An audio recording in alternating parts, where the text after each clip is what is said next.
یہ جو لفظ ہے نا عربی کا سکون، اس کا جو بیسک روٹ ہے نا وہ ہے سین ایف نون سکن.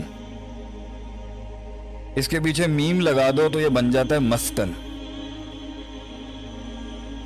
اس سین کاف نون کی بنیاد میں ہے جہاں حرکت ختم ہو جاتی ہے. حرکت اور اس کا ہلنا پھڑپھڑانا، اس کی موبلٹی یا اس کی وہ سیٹلمنٹ کو کہتے ہیں سکن، کہ وہ اس کو ٹھہرا دیتی ہے، قرار آ جاتا ہے اس میں. میم لگا دیں مسکن، جہاں پورے دن کی انسان کی ایکٹیویٹی آ کے ٹھہرتی ہے. مسکن گھر کو کہتے ہیں، لیکن سین کاف نون کے پیچھے مسکن میم لگایا تو مسکن بن گیا.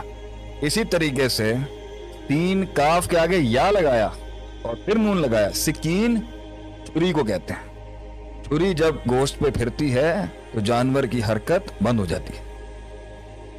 یہی سین کاف نون جو ہے سکن جسے ہم کہتے ہیں، ادھر سین کاف کے آگے واو لگائیں سکون یا سکینت، سکینہ بھی اسی سے ہے.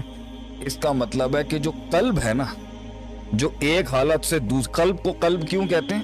کیونکہ قلب کہتے ہیں حالت بدلنے والی چیز. انقلاب بھی اسی سے نکلا، ایک حالت سے دوسری حالت میں بدل.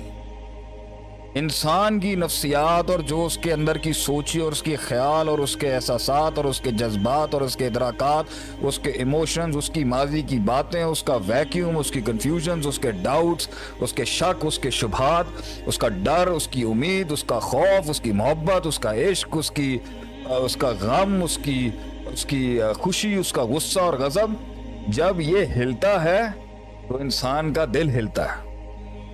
اور اس حرکت کو بے حرکت کرنے کا نام ہے سکون.